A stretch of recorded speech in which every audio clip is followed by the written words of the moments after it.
Hello, everybody out there that's listening to me on my world and my different arenas.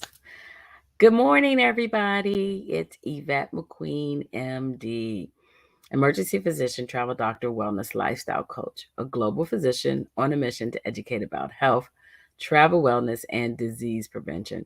So, no, I'm not in my usual setup. You're looking like, oh, you're not in your usual setup. No, over the past like month and a half between work, I work a week, I do something for a week, I work a week. I have been traveling in the United States, so traveling for work that you know that I do, but also traveling to visit family, take care of family, other things like that. So right now, I'm hiding in my niece's basement and recording before anybody gets up, or the children at least. So I'm coming to you on a Thursday, Travel Talk Thursday. I haven't recorded for a while, but I wanted to discuss some things that's been in a lot of the travel spheres, arenas people have been talking about recently. So we are still okay. I'm a doctor, I'm an MD doctor.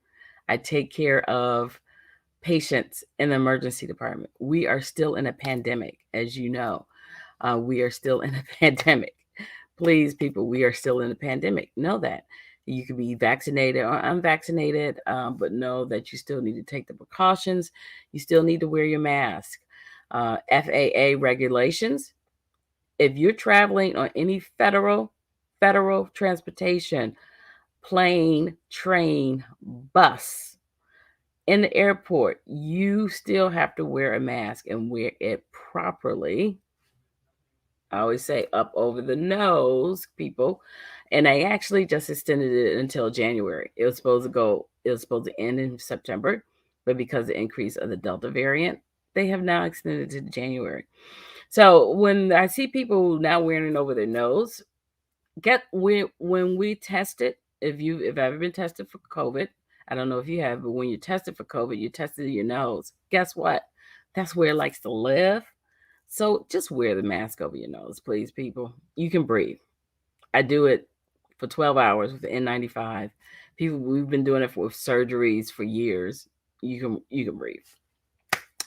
Okay, and then you're just not only protecting yourself, but you're protecting yourself because then you're not breathing in someone else's COVID. But if you do have it, you're not giving it to someone else. So think about your mankind, basically, other human beings.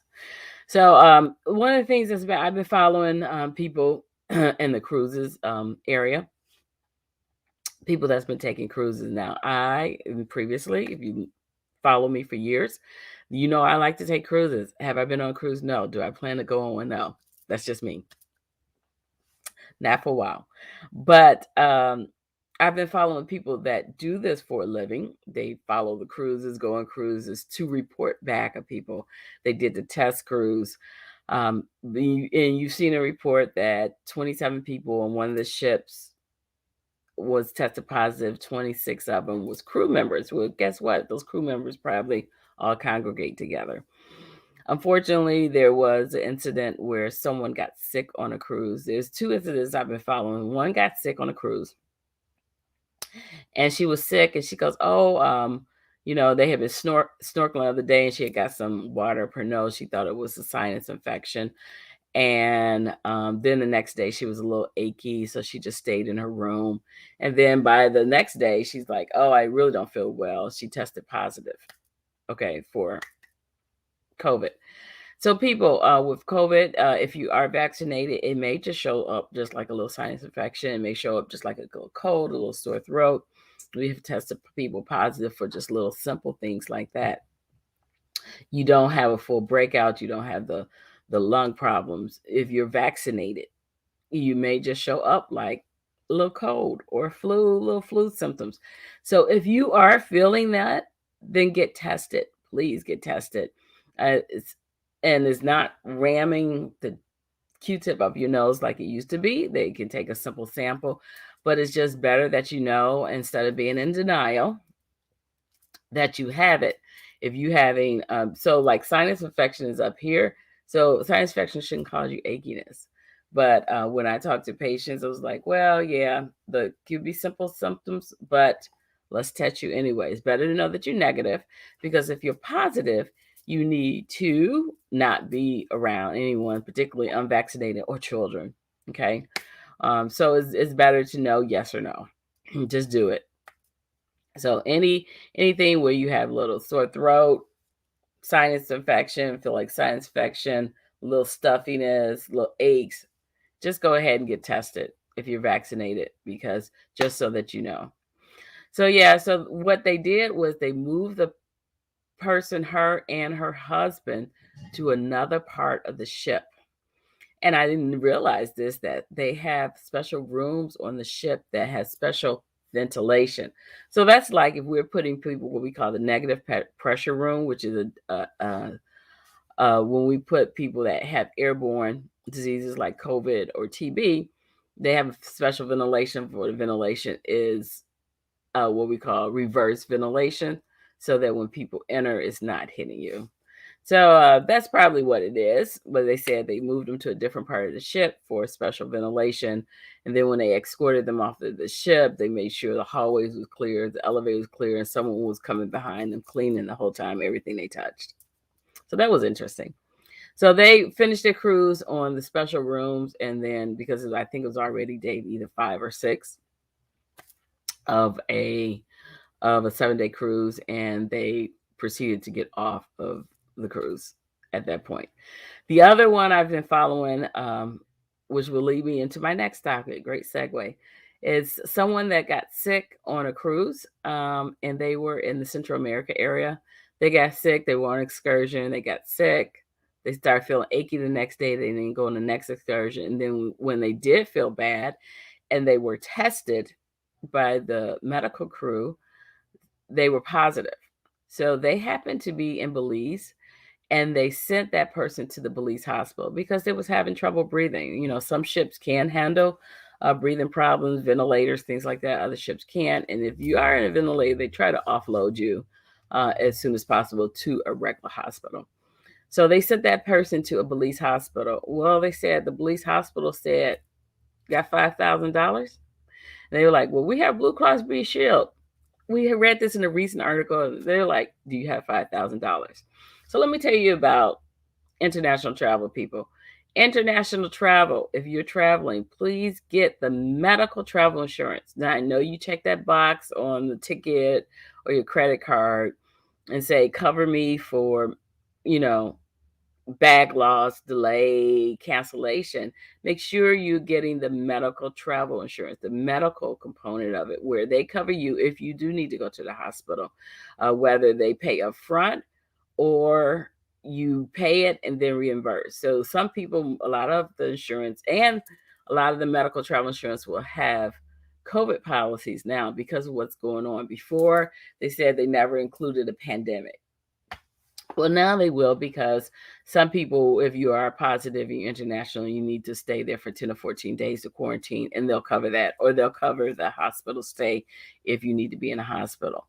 So I tell people if they're traveling internationally, make sure you get the medical travel insurance. There are various ones out there. I don't work for any of them. You know, you can look it up. Was great for you. Some credit cards have it. I know Amex have it. You know, Allianz, Travel Guard, World Nomads. And even someone mentioned Blue Cross Blue Shield. Well, Blue Cross Blue Shield, I know some of them do have the international policy. One, make sure you have the international policy, and you need to notify them before you leave the United States. I'm only speaking for the United States. I can't speak for Canadian insurance or anything like that. So one, Blue Cross Blue Shield, they do have an international policy. You need to let them know before you leave the United States. And two, you need to make sure the hospital you're going in the other country will accept it. Because there was a case a few years ago where someone said, I do have Blue Cross Blue Shield. I know they cover me internationally. It was a holiday weekend, and the hospital they were in, Dubai, could not verify Blue Cross Blue Shield would pay for it, so they would not treat the people. So you think this is like, oh, the hospital said they won't treat me without paying them. Yes, because a lot of these places, you know, our healthcare system is broken right now. We're broken right now. You know, shortage, not only shortage of beds, shortage of personnel, nurses and doctors, respiratory therapists, things like that. So other places have shortage of medical care. There are places that don't have the medical equipment or the medicine or the facilities that we have. So they're like, you're here as a foreigner taking up our resources from our other people if they should get sick, our local people. So why shouldn't they make you pay up front? Because they not guaranteed that this insurance is going to pay them. So that's why they require you to pay up front. They're like, you're going to use our resources, our medicines. You're going to pay for them up front because when we fix you and leave, we don't know if you're going to pay your bill. And two, we don't know if your insurance is going to pay their bill, especially if it's not their nation. It's not their country. They're not used to that. So yes, when you go to medical facilities, now granted, a lot of the international or foreign facilities are not going to be expensive as our hospitals. That you should know. So sometimes you can pay up front, but this person was very, very sick. They knew they needed some oxygen, maybe even ICU. They said 5,000 up front. The family had to come up there. So if you travel internationally, maybe travel with an empty credit card in case you get sick. I mean, I've known people be on ATVs. ATVs roll over, it falls off, it breaks their leg. I had another friend, water rafting, broke her leg. I've seen lots of stuff, and people don't plan for it, but it happens. So they took care of her, and it was very intensive, and they needed to fly her back to the United States. Once again, I've told you, consider having the evacuation plan too for that medical, at least up to $25,000 for the evacuate coverage. For you don't pay $25,000, but the coverage is up to, because usually getting a plane is anywhere between $20,000 to $30,000. Plus, then you pay for the personnel, equipment, things like that. So they had to fly her back to the United States and take care of her because, she ended up having COVID. She was sick on a cruise, had COVID. They sent her to a Belize hospital. They didn't have the standard medicine that we normally take care of COVID patients, and she ended up getting sent back to the United States to be taken care of. And of course, that's out of the pocket for the family. They had to pay. So think about the medical travel insurance, and they don't do it by your disorder. They do it by the price of the trip and your age. So consider that some of them start as low as like $89. Other ones, you may be $200 or $300. But consider this: $200 or $300 for someone that may get sick, and then you end up having to pay $30,000 or $40,000 to send them back to the United States is so worth it. So if you're going to consider an international trip, consider paying for that. The other one is third story that's been out there is a family got sick. 3 of the 5 families was positive and had to quarantine and couldn't, and the other 2 returned. Guess what, people?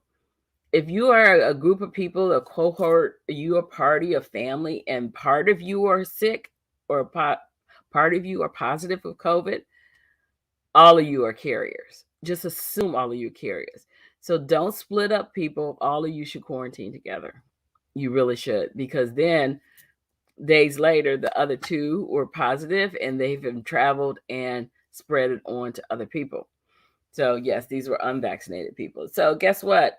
I was like, my goodness, yes, I've been wearing my mask consistently. I never stopped wearing my mask. I started wearing my N95 again on the plane because I don't know if I have it with me. I got it here somewhere in all my bags. I'm sure I stick it in here. But yeah, start if your family is quarantined, part of your family, then all of you should, because unless you have not been with them, that's just my suggestion. And the last part of this is STEP, STEP, considering all that's going on in the world, or if you need to return. STEP is this the State Department is with the State Department state travel enrollment program. So with the State Department, what you want to do when you're traveling internationally, let them know where you're at in case something jumps off wherever you're at and they need to notify you. You need to return home. You need to contact the U.S. Embassy. And I've heard people like, well, I don't want the government to know what I'm doing, and I'm not going to tell the State Department. Guess what? You're using a passport. Every time that passport is scanned, it notifies the State Department where you at. Really, people, you went to another country, had your passport scanned, stamped, but you don't want the State Department to know what you're doing. Really? Okay. Anyway, so it helps you because I've I've known situations where people have gone, groups, missions, things like that have gone, where they go somewhere, there's unrest in that country, and they contact that person or contact the lead person and say, hey, there's going to be a coup, there's going to be unrest, there's going to be something. Maybe you need to think about leaving that country now. So people can make their arrangements to know that things are not going well in this country that I'm visiting. I need to leave. As we can see, airports can be shut down, planes can be shut down. And that happened to one of my mission groups where they went somewhere and there was going to be a little election and unrest. They notified them and said, hey, yeah, next couple of days there's going to be problems, some unrest, some protests. You may consider not staying in the country. And they changed their tickets. They got out, and the next day the airport was shut down. So they would have been stuck there for an extra week. So a role in STEP, State Department, State Transportation Enrollment Program, STEP. You can look it up, State Department, and enroll it if you go into international countries so that you can, just have resources. Who knows when you need to reach the embassy? Sometimes when you do get sick and you can't find a hospital you need to go to, you can reach the U.S. Embassy or consulate to say, do you have suggestions of English-speaking doctors, or where can I go to get this medical treatment? That's why they're there for you. That's why they're there for you. Yeah. All right. So that's what I wanted to talk about. Some little hot topics going on. We are still in a pandemic, people. Please take appropriate precautions. Wear your mask when traveling.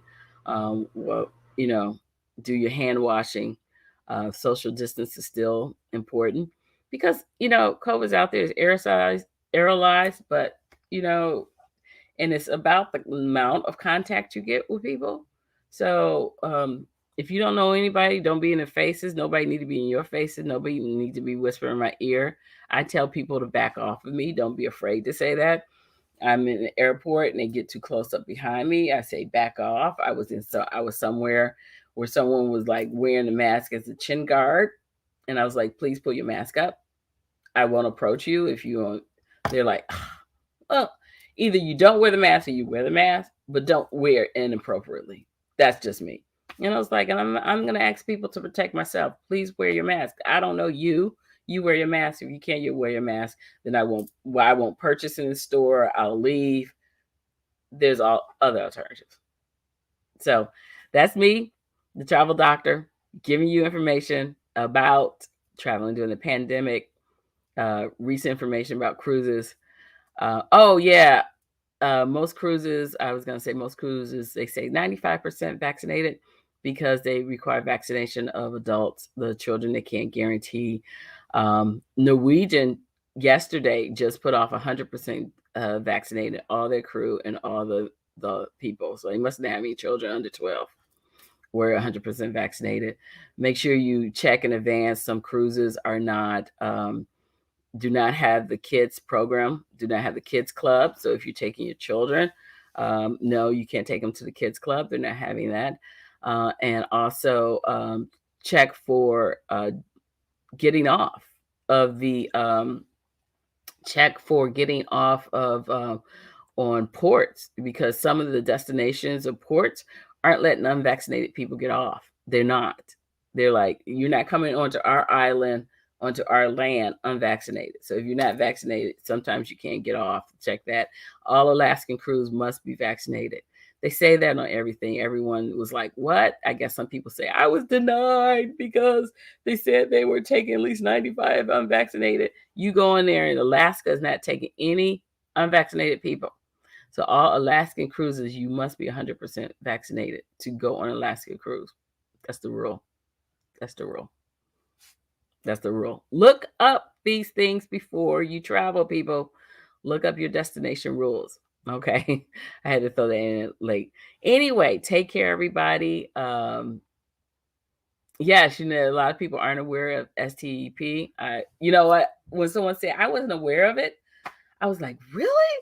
I was like, oh, I guess I know that. And you know what? Sometimes when we do things every day, we don't realize the information we have in us to give to the world. And that's why I'm giving it to you, because I did not realize people did not understand about STEP. So that's why I'm letting you know about it. All right. Yvette McQueen, MD.